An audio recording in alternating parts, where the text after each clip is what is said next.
Ladies and gentlemen, welcome to Radnor Memorial Library. My name is Pam Sador. Tonight's event, author event with New York Times bestselling author Bob Drury is being co-sponsored with Radnor Historical Society. Also Studio 21, I'd like to welcome them here to Radnor Memorial Library. Vince, thank you so much for coming. And well, let's get going. Valley Forge, our beloved Valley Forge. It was almost a year ago, when Radnor Historical Society and Radnor Memorial Library were hosted by the Washington Memorial Chapel. What a wonderful event. And then we had a reception in the library. We couldn't believe that Valley Forge was hosting us, and it was a wonderful event. So through channeling through Bob Drury, here it is a year later, and we're able to, in a sense, host Valley Forge tonight. And it's a wonderful book, has excellent reviews, and I thank authors Bob Drury and Tom Clavin for writing it. Let me tell you, the book was published by Simon & Schuster, and the co-author, as I said, is Tom Clavin. And yeah, you don't need to know about him. Sorry that Tom's not here tonight. He actually lives in New York, as Bob was closer, lives in northern New Jersey. They are New York Times best-selling authors, and they've written many books together. Bob Drury is a writer and a journalist, having written over 12 non-fiction books. His writing career began in New England, and over the years he has contributed to a variety of newspapers and magazines, and he has also written for the sports column at the New York Post. You may have even seen him on C-SPAN. Drury is also a Pulitzer Prize nominee and has been awarded several national magazine awards. So please welcome author, journalist Bob Drury to Radnor Township.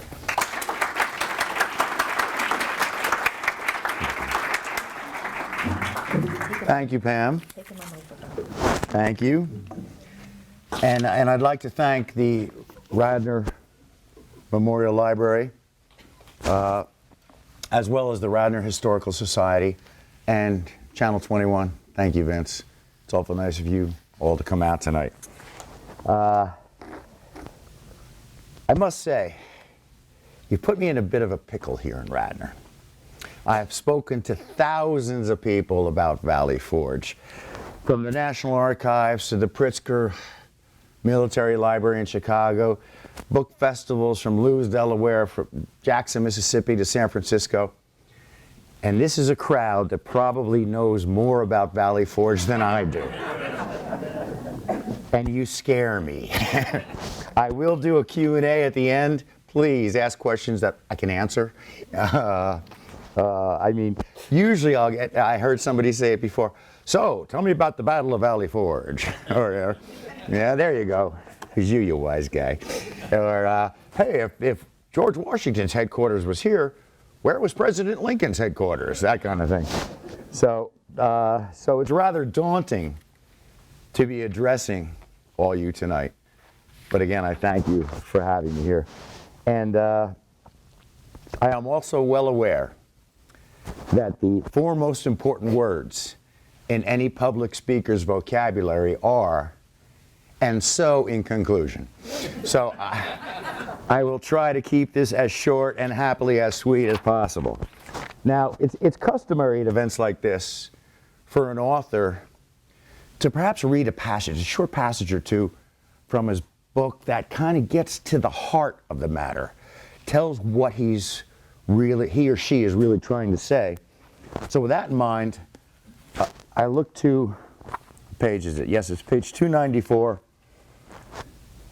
where I see I've written a note to myself saying, you bore yourself to tears when you read out loud, don't bore these good people. So that ends our reading portion of tonight's festivities.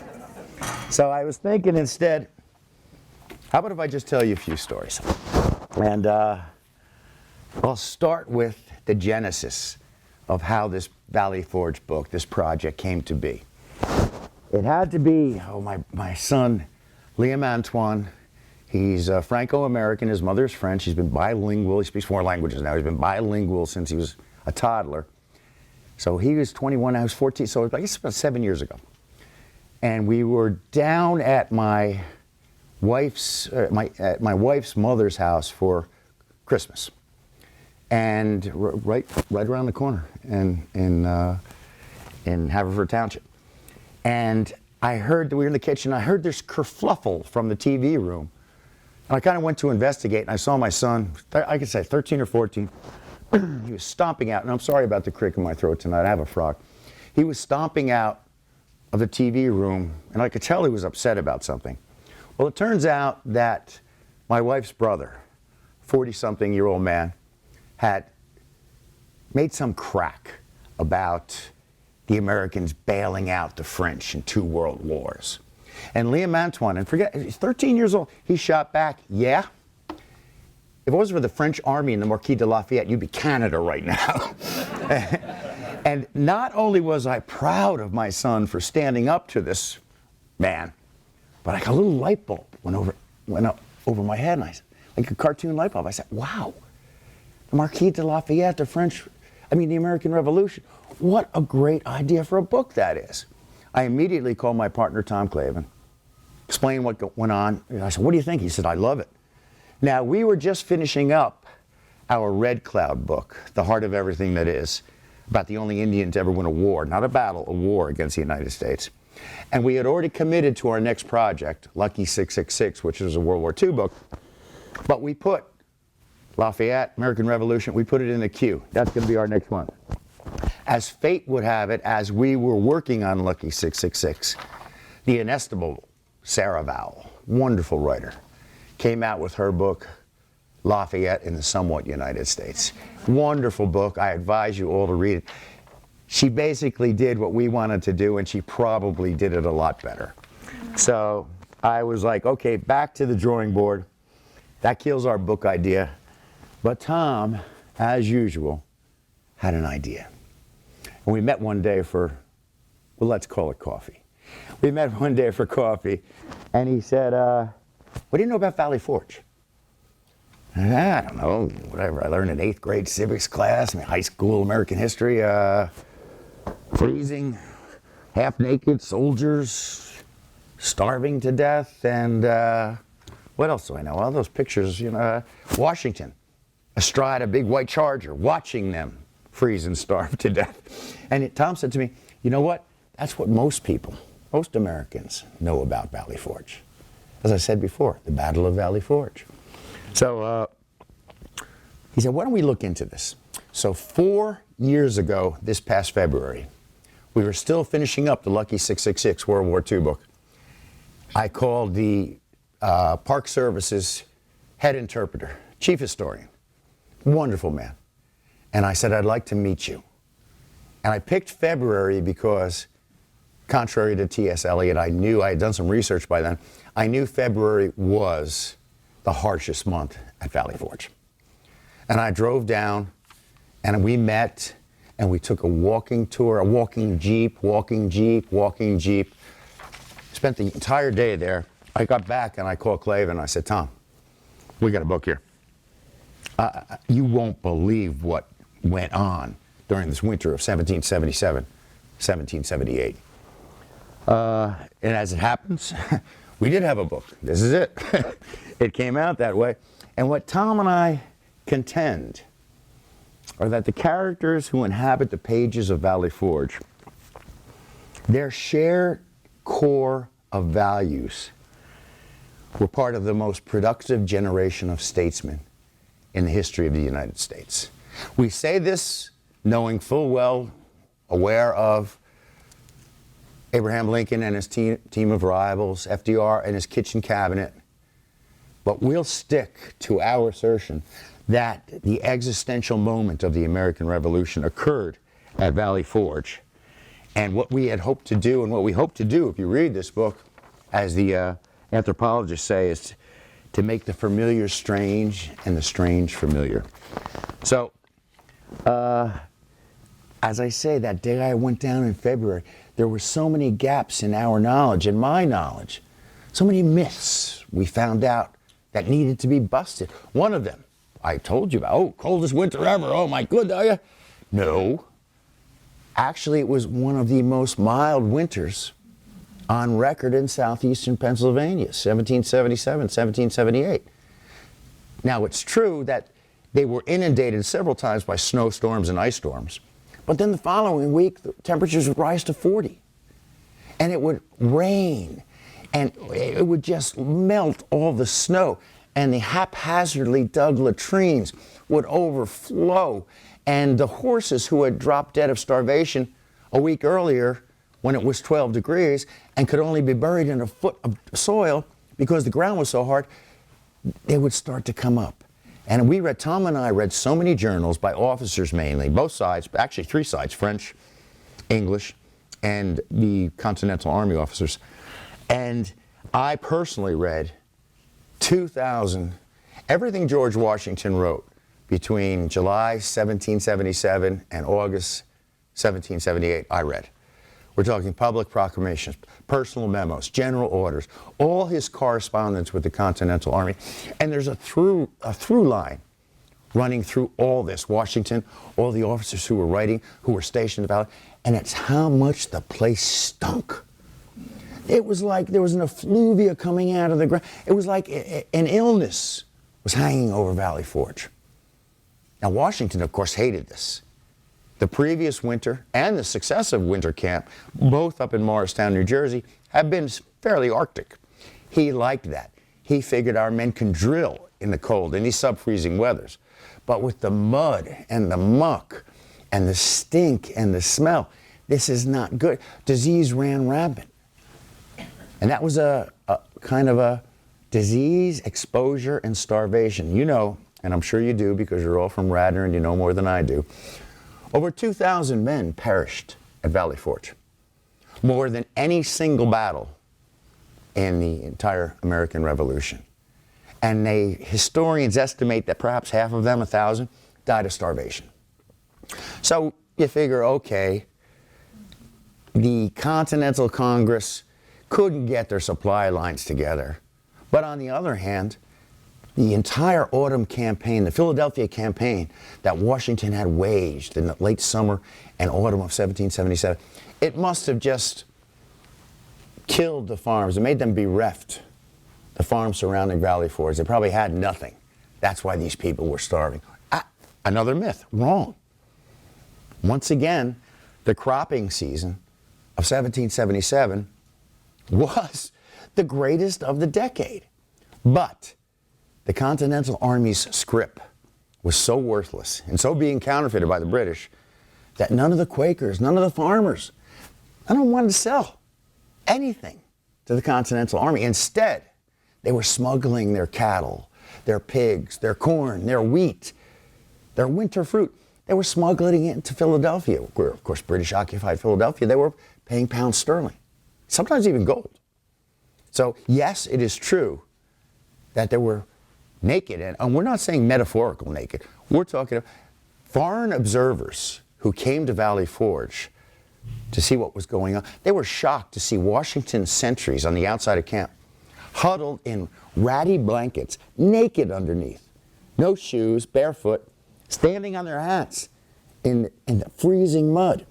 And that was because the farmers in the area would not sell their food to, now, of course, the Continental Congress was much to blame, too. It wasn't only food, it was rifles, it was ammunition. But that was just another myth that Tom and I went, wow, let's dispel this right now. And I'll give you one more before I get into the meat of what I'm trying to say here, if in fact I know what I'm trying to say here.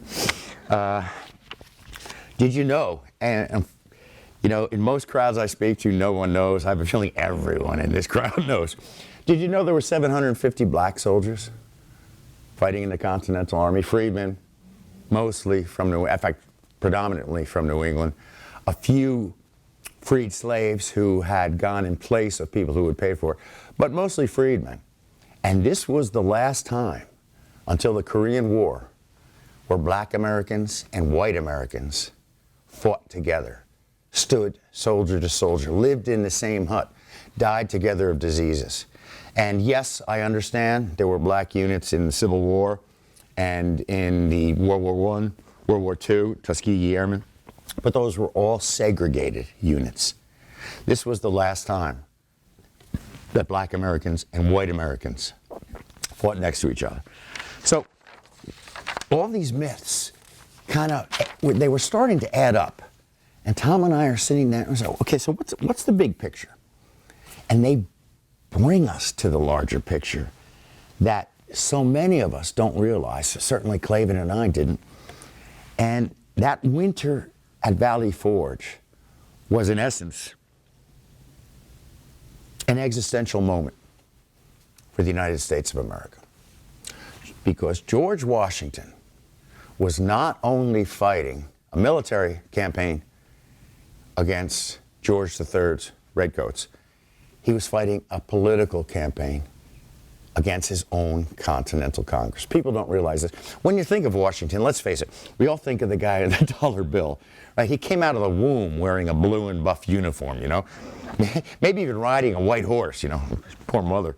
But George Washington at this point was a hale farmer. He was in his mid-40s, and he was learning how to be a politician because he had to be a politician. And let me explain this. Let me back up a little bit. When the first Continental Congress named George Washington the commander-in-chief of the Continental Army, they did so as kind of a compromise. The New England firebrands, John Adams, Sam Adams, they realized we can't win a war against the greatest empire in the world unless we have Virginia in the fold. Virginia at the time was the most populous colony, the richest colony. It was the largest colony. Let's make it a compromise. Even though we have fought at Bunker Hill, we have fought at Concord and Lexington, we were massacred in Boston. We need a Virginian. George Washington had a very good reputation as an infantry commander fighting alongside the British during the French and Indian War, the 7 Years' War, as it's called in Europe. So Washington was the compromise candidate, and he never really sold the New England delegates, especially John Adams. John Adams had a great line. John Adams was a cranky guy, but he was a very smart guy. And he once said, the only reason we appointed George Washington as commander-in-chief of the Continental Army is because he's the tallest man in the room wherever he walks into the room. So all this is going on, and Washington bought himself goodwill when he drove the British out of Boston. And that was about the last goodwill he bought for quite some time. His subsequent New York campaign was a fiasco. He lost battle after battle. The Battle of Brooklyn Heights, the Battle of Harlem Heights, the Battle of Washington Heights, the Battle of White Plains. Finally, Washington just had to retreat from New York, run across New Jersey with Cornwallis on his tail, and end up in Pennsylvania. Now, there's some whispers still, especially from the New England contingent, okay, did we pick the right guy here? He bought himself some more time with those Christmas raids in 1776 and Trenton, and the follow-up against Princeton. Okay, all right, maybe. But then the fall campaign, the late summer fall campaign of 1777, the southeastern Pennsylvania campaign, I think the British called it the Philadelphia campaign, was a disaster. It was a disaster for George Washington. The General William Howe, who was in charge of all British forces in North America, along with his brother, Admiral Howe, who was in charge of the Royal Navy, he flummoxed Washington at every point. When he finally, in late August, decided, okay, we're going to take Philadelphia, which was, of course, the capital of the United States, Washington wasn't sure where he was going to land. When he finally landed in Maryland, Washington scrambled to get down there and meet him, and they kind of shadow boxed for a while until the Battle of Brandywine Creek, which, once again, another disaster. Howe did an all-night flanking maneuver that if it wasn't for Washington's homegrown generals who put up a screen, almost a suicidal screen. We're talking about Nathaniel Greene of Rhode Island and your own Anthony Wayne, who, of course, later in the war acquired the sobriquet Mad Anthony Wayne. If Wayne and Greene had not held off the British, Washington's entire army, the Continental Army, would have been either annihilated or captured. They escaped from Brandywine Creek. 10 days later, there was the massacre of Paoli. Now, I usually explain what the massacre of Paoli is, but I'm guessing that everyone in this room probably knows what it is.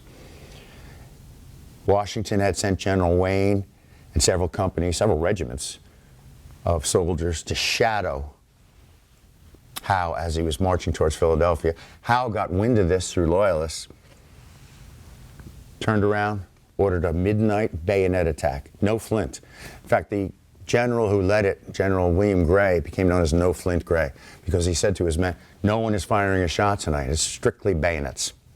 Any shots fired, the Continentals will fire on themselves. And sure enough, he was right. It was a disaster for the Americans. Over 200 men killed. Washington considered it a war crime, and it probably was a war crime, because witnesses and doctors who later attended both the wounded and American dead reported men had 12, 14, 18, 20 bayonet wounds. And witnesses they said Americans were trying to surrender, and the British were just jamming their bayonets and playing with them like a cat plays with a mouse. And when Washington sent a formal letter of protest to General Howe, that's how it worked in those days. Howe wrote back saying, no, we're not playing by European army rules. You are rebels. You're not an army that you can surrender to us. We won't take you prisoners of war. You're rebels. Which, of course, led to Benjamin Franklin's famous aphorism, we must all hang together or we'll all hang separately. So, as Brandywine and Paoli sunk in with the Continental Congress, most of whom, after the fall of Philadelphia, had scattered, went back to their home districts. But a rump quorum reassembled in the Pennsylvania town of York. They used the York courthouse as their meeting hall. And this rump quorum, the whispers about Washington now grew louder, led, of course, by the New England contingent. What is this man doing? Does this man know what he's doing? He's running willy-nilly around the Pennsylvania countryside, losing battle after battle, being massacred. And at the worst possible time, or the best possible time, however you look at it, during this period, word came down from a tiny upstate hamlet in New York State that General Horatio Gates had defeated and captured the army of the British general, and I love this guy's name, Gentleman Johnny Burgoyne. 7,000 redcoats captured. Over 100 generals, officers. Adams, Hancock, Sam Adams. Well, wait a minute. If Gates is doing this, why is George Washington in charge of our army? I don't understand it. Why isn't Horatio Gates in charge of the army? And the crowning blow, or what could have been the crowning blow to Washington's reputation and his position as commander-in-chief of the Continental Army, was, of course, Germantown. Germantown was the last. It was back then, as you well know, they fought. There were seasons of fighting. And this was the last chance Washington saw to take back Philadelphia from the British. Germantown at the time was a suburb of Philadelphia, it's now part of Philadelphia, and he orchestrated a wonderful dawn attack. And he had the British on the run. Until this eerie fog, you talk about the fog of war, this eerie fog fell over the battlefield, enhanced by the fact that the British were burning the hay and barley fields in Germantown. No one could see anything. Continental soldiers who were marching yards away from each other couldn't see each other. So what happened was friendly fire. We've had it throughout history. They started firing on each other. The Americans, total disarray, were firing on each other. The British used this pause to reconvene, counterattack, and they put the Continental Army to rout. Continental Army ran 22 miles up the road. So now, in York, several of the Continental Congressmen are fairly apoplectic by now. The whispering campaign against Washington is now full throat. And in particular, I believe the author of the new book on Dr. Benjamin Rush is coming to speak here, or perhaps has already spoken here. He was here. So you know, Benjamin Rush was a well-respected doctor, and he had been a Washington ally. He was a signer of the Declaration of Independence. Well, he wrote this anonymous pamphlet where he said, let me make sure I get this straight. He accused Washington of being a power-mad dictator with no military skills. This is how bad it looked for George Washington. And by the way, Washington's good friend Patrick Henry in Virginia, Rush's screed was copied and submitted and circulated up and down the East Coast. But Patrick Henry in Virginia had seen an original copy, and he recognized Rush's handwriting. And he wrote a letter to Washington saying, this is the kind of statesman you were up against. These are the kind of statesmen who are gunning for your job.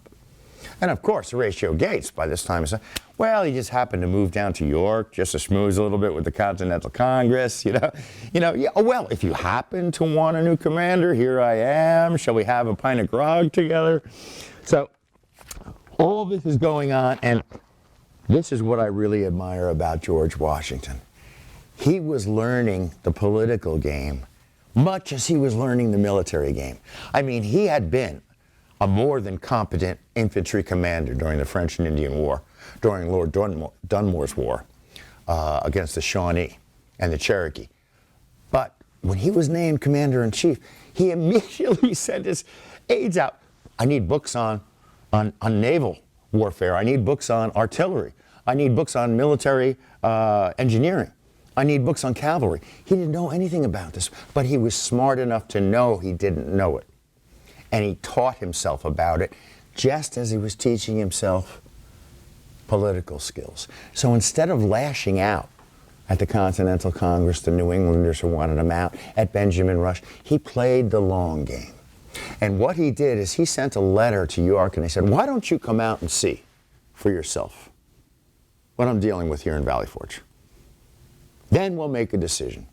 And sure enough, 5 delegates of the Continental Congress came to be known as the Camp Committee. They arrived from York. They were shocked. Once again, like the European observers, barefoot men standing sentries, naked men, people dying of typhus and typhoid in these makeshift hospitals were actually born. It was disheartening and disgusting. And the congressmen, like Washington, made his pitch. He had sent a letter to York saying, and he didn't say without me, but it was implied that without me, this army will be forced to disperse or dispel.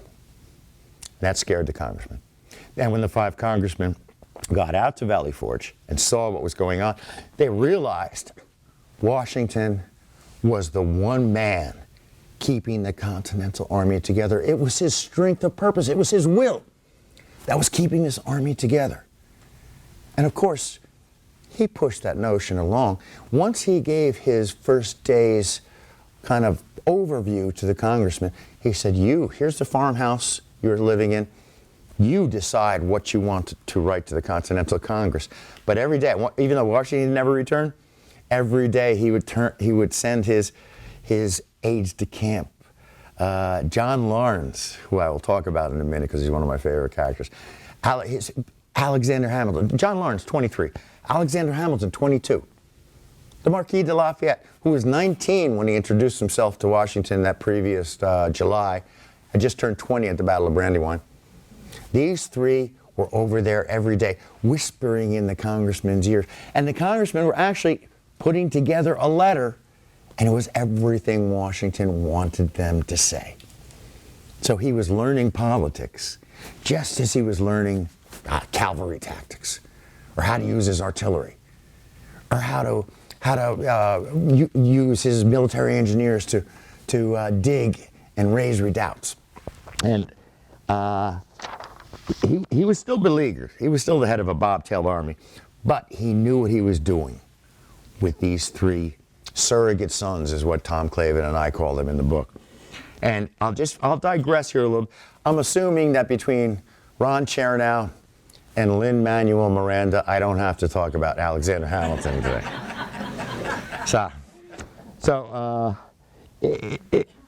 If I can, I would like to just say a few words about John Lawrence. He's one of my favorite characters in the book.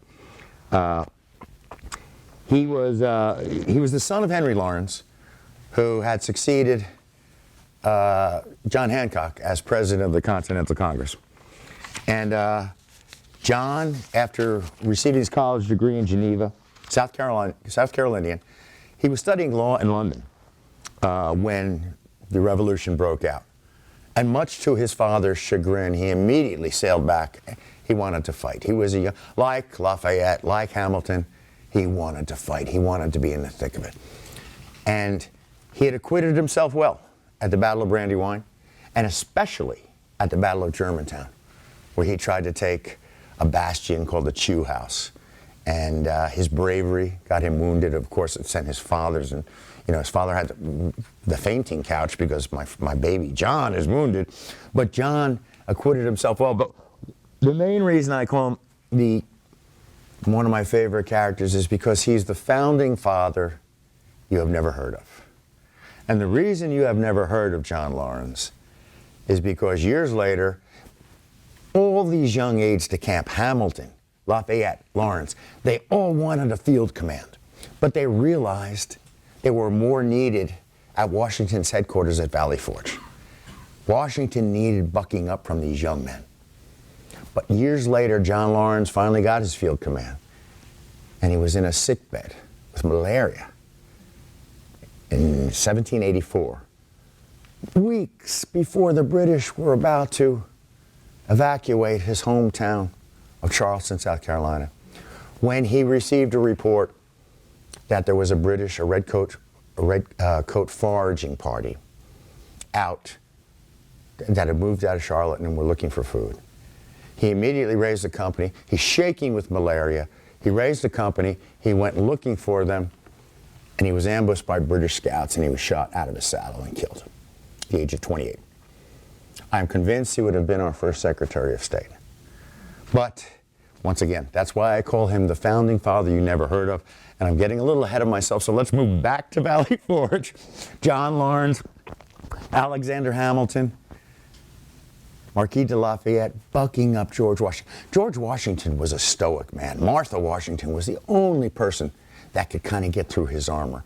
But these young men, they saw what he was going through. They saw the personal, moral, and psychological details, the toll it was taking on George Washington. They all lived together. There was 21 people living together in Washington's headquarters, the Potts House. They couldn't help but see the weight on this man's shoulders. In a sense, George Washington was the personification of the American Revolution at Valley Forge. Valley Forge by this time was the seventh largest city in the United States. Congress is scattered to the winds. It was George Washington, and these young men knew it, and they knew that George Washington needed them. Even if he never said anything, they knew he needed their moral support, and they gave it to him. And no one gave it to him more than the Marquis de Lafayette. Washington saw something of his younger self in the Marquis. And the Marquis was reckless, impetuous, like Lawrence, like Hamilton, hungry for battlefield honors, but willing to sacrifice himself to stay near Washington because he knew Washington needed it. When the Marquis de Lafayette was wounded, when he took a musket ball in his leg during the Battle of Brandywine Creek, Washington personally sought out the surgeons attending to him and said, "Treat him as you would my own son." So there was a connection there, perhaps even more than the Lawrence-Washington connection or the Hamilton-Washington connection. There was a Lafayette-Washington connection that could not be broken, and as a matter of fact, was never broken for the rest of their respective lives. But Washington was also, as I said before, he was learning the political game.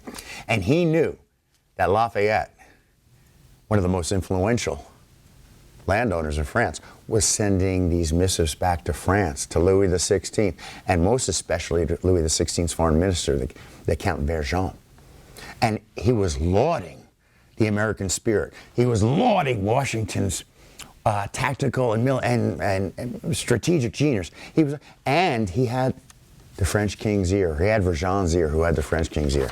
So Washington was not unaware, A, that Lafayette was lauding and sticking up for the American cause in France, but also acting as a back channel with his father. John Laurens and Henry Laurens would write each other almost every day. And Washington was picking up the gossip in York, what the Continental Congress were feeling, what they were saying about him. Because Laurens, pretty much, he was a Washington ally. He opened up to his son John, and John would pass that on to Henry. So all this, in a sense, mattered, but it also did not matter because there was a lot of luck involved in that winter of 1777, 1778. At any moment, Valley Forge was only, as you well know, 23 miles from Philadelphia. At any moment, and Washington knew this, at any moment if Lord Howe decided to spring an attack on Valley Forge, that would be the end of the Continental Army. Sure, they might retreat to the western hills, fight a guerrilla warfare, but there was no way that Washington's ragtag army of disparate state colonial militias could withstand a full frontal attack from Howe. Luckily, it was British hubris, because Howe and his officers decided, well, you know what? We brushed them off at Brandywine. We massacred them at Paoli. We repelled them and chased them for miles at Germantown. We're going to enjoy the urbane delights of Philadelphia for the winter, such as they were, and we'll take care of them in the spring. When the fighting season resumes, we'll take care of them. So, ironically, Washington had no way of knowing that while all this was going on politically, both in Philadelphia with the British and in France, that in late February 1778, the French decide, Louis XVI decides, tells Vergennes, we're going to sign an alliance. We're going to go to war with the Americans. We're going to recognize them as a country. And given the vagaries of ocean travel, the Americans would not know this for months. But it was Lafayette. We circle back to him. He was a big reason for this influence. Now, that said, at the time, we're talking February, early March of 1778, French or no French, in the war, out of the war, Washington still had a problem. His freezing and starving army at Valley Forge, this ragtag militia of farm boys and stevedores and fishermen and carpenters, he knew, he looked around and he said, come spring, I'm going to have to lead this army out against the most feared force in the world, the British Army. Even if they don't attack me this winter, I don't know how I'm going to do this. I had the perfect plan at Germantown, and we still couldn't overcome our disparate provincialism, so to speak. So this all changed, and now we're going to get into something that I really like. This all changed with the arrival at Valley Forge of, let me make sure, I got to read this, I'll make sure I get his name straight. The Baron Friedrich, Wilhelm, Ludolf, Gerhard, Augustin von Steuben. That's Baron von Steuben to you and me. Baron von Steuben was as colorful as his name. He showed up, he arrived at Valley Forge in a sleigh adorned with 24 jingle bells, pulled by a team of coal black Percheron horses he had purchased in France just to make a good impression when he arrived. Of course, he had purchased the horses on credit because the guy was flat broke. In the Baron's wake was a retinue of servants and aides-de-camps and assistants. The Baron brought a Parisian chef to Valley Forge with him.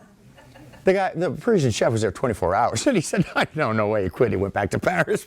But when Washington rode out to meet the Baron, he heard the Baron was coming. He rode out to meet him, and here he is in his sleigh with the jingle bells, and in his lap is his pocket greyhound named, what was his name again? Azor. And he's dressed in this silk frock coat with 2 big horse pistols.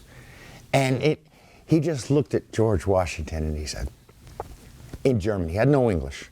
In French, he said, he had German and French. And in French, he said, I am here to help. One can only imagine what George Washington was thinking looking at this guy. I mean, the Baron was not a young man. He was in his mid-40s. He was a rather portly man with a double chin.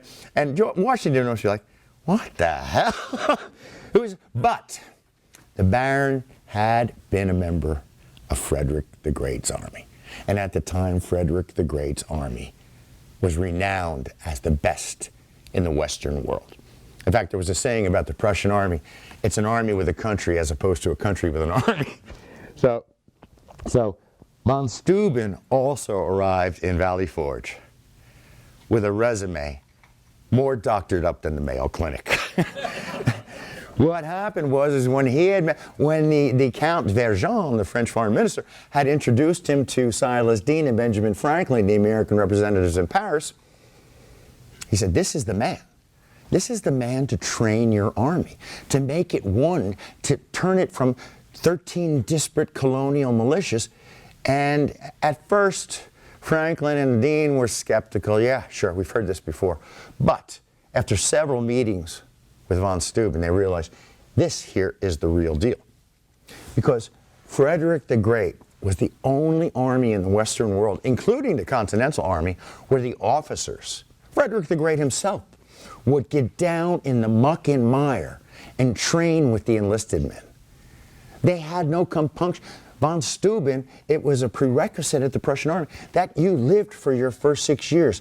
Mess, you took mess with, you ate with, you slept with, you did everything with your enlisted men. No other army in the world did this. Officers in other armies felt that was beneath them. That's for NCOs, that's for sergeants and corporals. But von Steuben knew how to train an army. He convinced Franklin of this.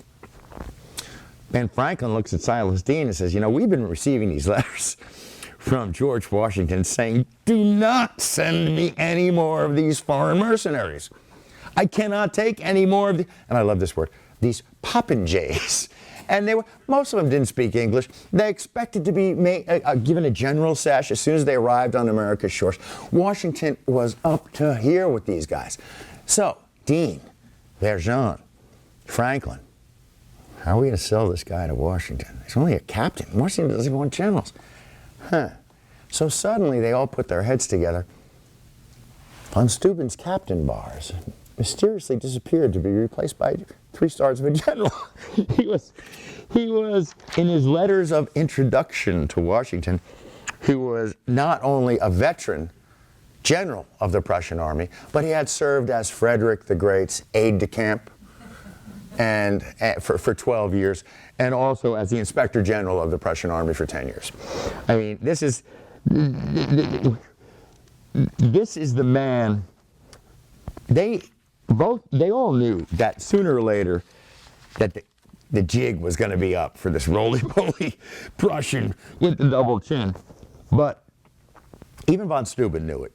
But before that could happen, the Prussian, before he could extricate himself from this veil of lies, Washington and his fellow generals, the ones, his aides-de-camp, but most specifically Enoch Poor, who had helped win the Battle of Saratoga, Mad Anthony Wayne, Nathaniel Greene, they realized when this guy arrived, this guy's the real deal.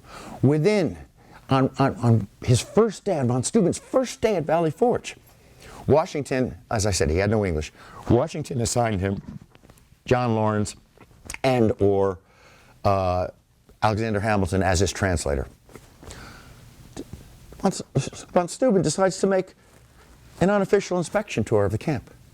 He's like coming, suddenly these destitute, starving, naked soldiers are looking up, and there's this big Prussian with this silk uniform and all medals and ribbons standing in the doorway, asking them about their sanitary habits, about do they know how to quick march, do they know how to reload in the European way of their long rifles and muskets. These people are shocked, but it worked. And von Steuben was not at Valley Forge 1 week before he started barraging Washington with memos.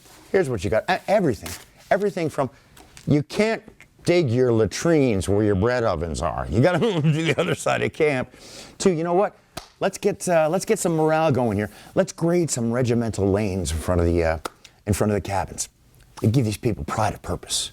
Let them know it's a Connecticut regiment. It's an Alabama. No, it's a Connecticut regiment. It's a Virginia regiment. It's a New England regiment. It's a New Hampshire regiment. And once again, Washington was so convinced that this was the man that he gave von Steuben his personal guard of 50 men, and then chose another 50 men from the 12 colonies, actually 11 colonies, who represented Valley Forge. And he said to von Steuben, you take these 100 men and you make them your sub-trainers. You train them to train the rest of my army. He put out a general order. No one trains unless they're associated with von Steuben. Von Steuben is our trainer. He's the drill master of Valley Forge from now on. And so von Steuben was a stickler for detail. On his very first morning as the drill master of Valley Forge, he assembled his 100 men on the parade grounds. And of course, the rest of the soldiers didn't have much to do. There's thousands of soldiers watching. He spent the entire first morning teaching them the proper way to stand at attention. He spent the entire afternoon teaching them the proper way to salute. This is what a stickler for detail he was. And this is really why I am in love with von Steuben. Because if someone made a mistake, he would get red in the face and he'd throw away his riding crop and he'd take his hat and he'd start stomping on it. And he would and I said before, he had no English. He had one word of English. He would yell, whether it was Hamilton, whoever was translating that day, Hamilton or Lawrence, he would yell to him in French, get over here and swear for me. And then a string of oaths in Prussian and German and French would come out of his mouth, spit coming out of his mouth, his face is turning red, and he would punctuate these foreign oaths. Every other sentence would be like, God damn! German, French, God damn! German, French. And by the time Hamilton or Lawrence translated this, the Americans are doubled over and left. Oh, God, we love this guy. This guy, we can relate to him. We like this guy. And even the junior officers, that was the enlisted men.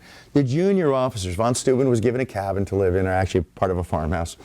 And he had a little more food because he was a foreign officer than most of the American officers. So he would have these parties where he would invite junior officers, lieutenants, captains, majors to dinner.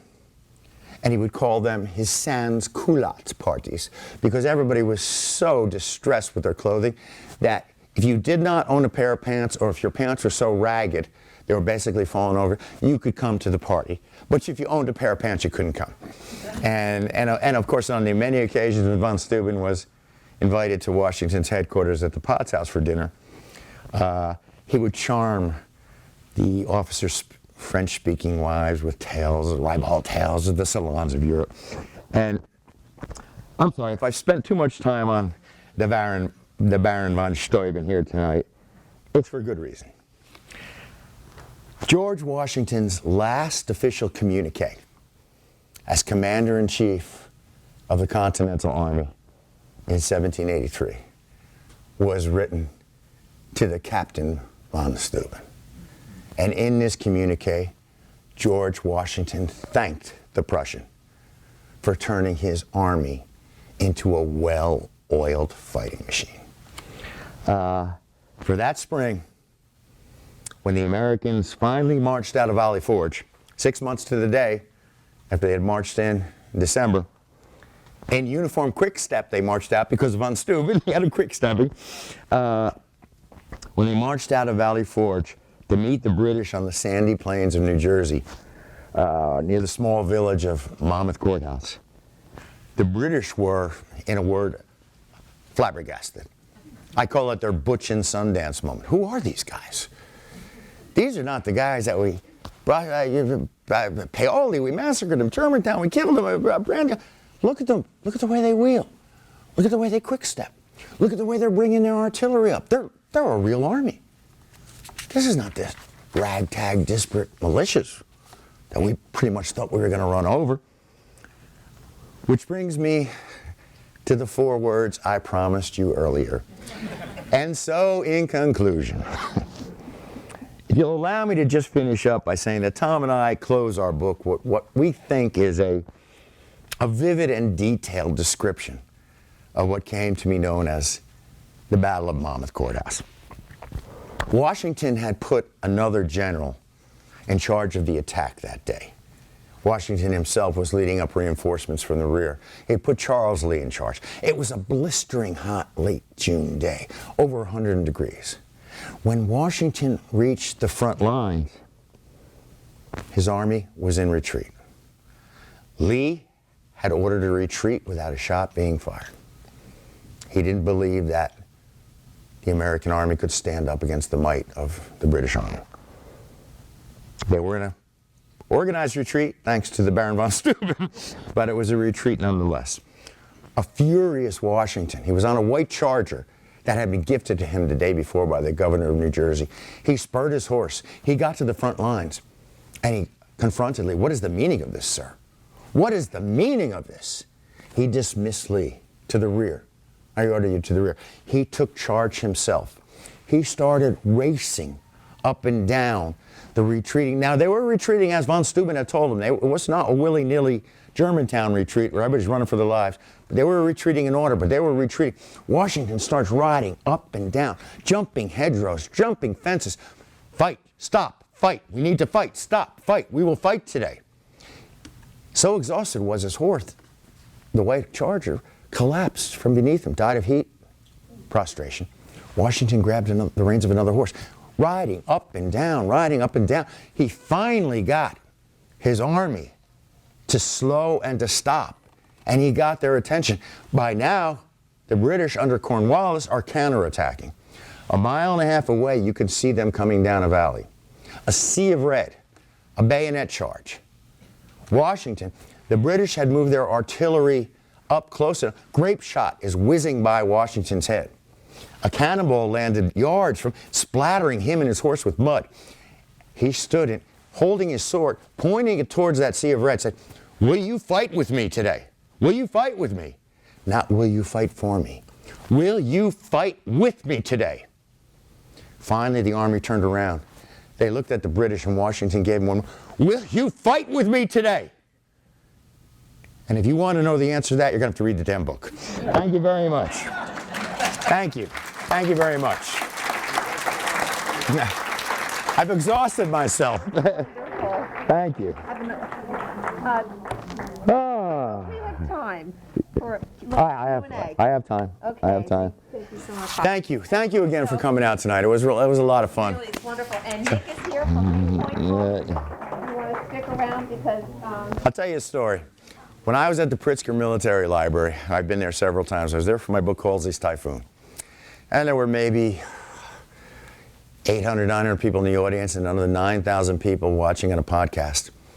And Halsey's Typhoon was about Admiral Halsey sailing the Pacific Fleet into the worst typhoon of the 20th century.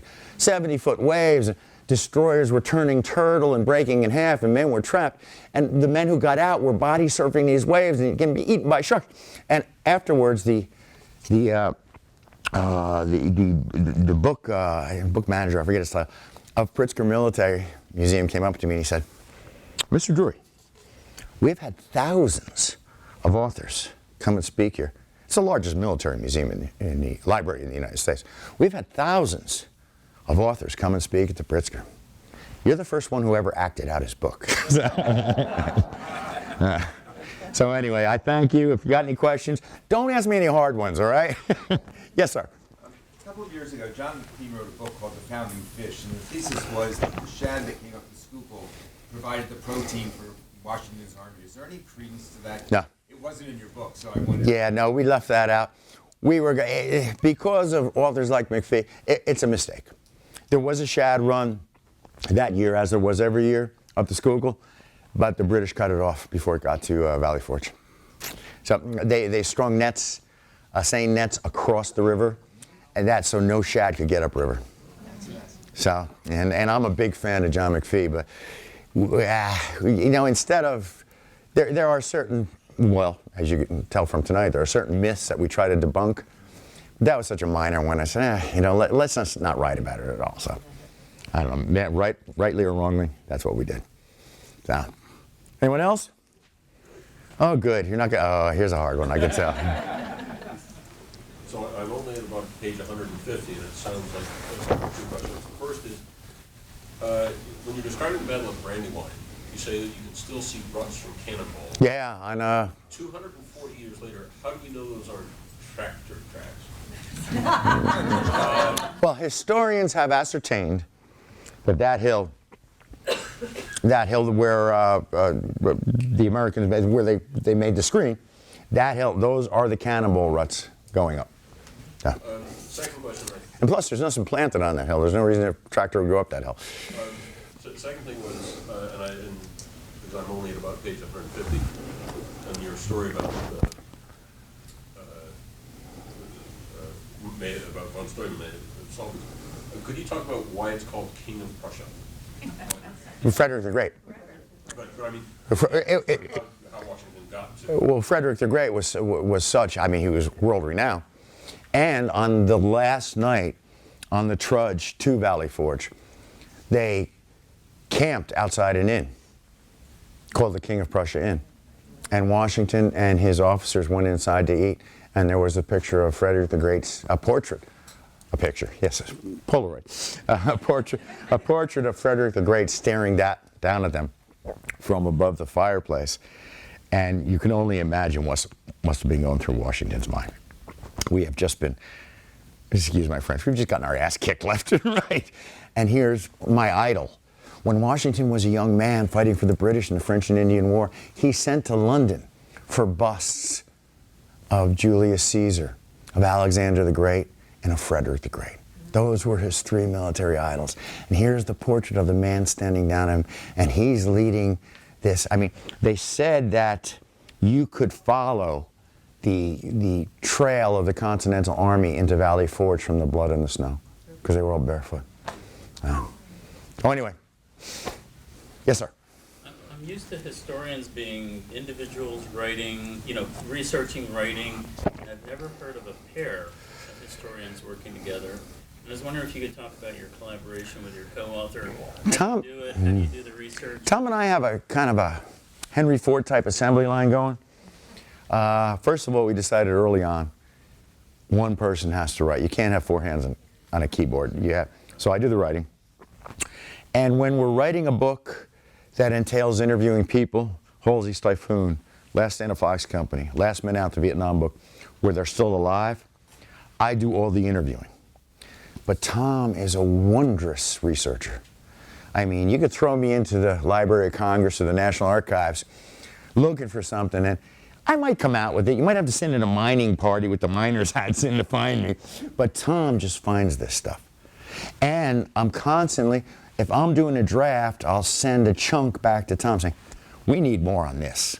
Who is this guy? Where did he come from? And Tom will find and the two of us are kind of sticklers about, you cannot always find contemporaneous histories, but that's the first thing we go to. We want to find out what they were writing at the time. And if they weren't writing it at the time, what were they writing 20 years later? And then what were they writing 20 years after that? And Tom is real good at that. And so he's not only a great researcher, but he's a good editor. Because I'll send stuff back to him and he'll subtly say, you're shading into purple here a little bit with that kind of alliteration. Why don't you make it a little more mauve? So that's how we kind of work. And so far, it's worked well for us. How many books together? Oh, Christ, Halsey, Last Stand, Last Men Out, Buggy 666, Heart of Everything That Is. 6. Very good. 6. Thank you. Yes, sir. One more? Okay. Oh, I got time. Yeah. Seemed like one of the tensions that Washington was trying to balance was he needed food, he needed provisions, the local population wouldn't sell to him. And yet, they needed it. And he didn't want to go to war, and he didn't want to take from No. people he was fighting. He didn't want to do the same thing the British had been doing. And when the Continental Congress passed an act saying, allowing him to conscript crops, horses, he took the horses, but he made sure that every horse was its markings, its age, and everyone got a kind of an IOU. But he would not take their crops. Although he did give his outlying sentries, his raiders who were down close to Philadelphia, saying, if you capture wagon loads of food heading for Philadelphia to be sold, keep that. Send it back to us, whatever you got. So he did allow that, but he would not allow his men to go out and just kind of rapine across the countryside, across these farmsteads. He basically said, this is exactly what this revolution is all about, and we're not going to turn into those kind of men. You know, it's funny. Tom mentioned this at one of the talks. We rarely give speeches together because, we split up.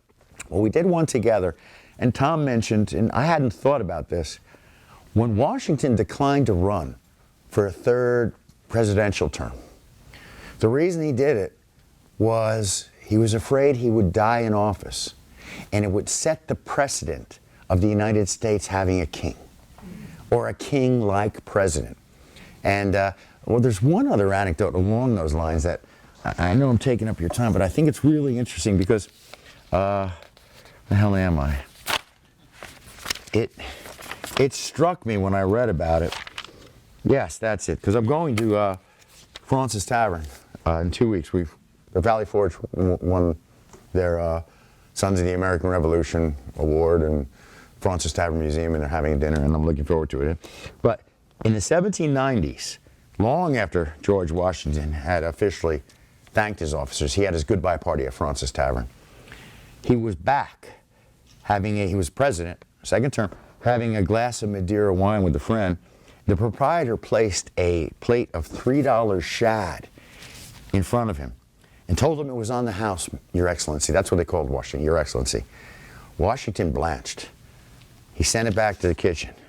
It shall never be said, he told the owner, that the President of the United States indulges in such free luxuries.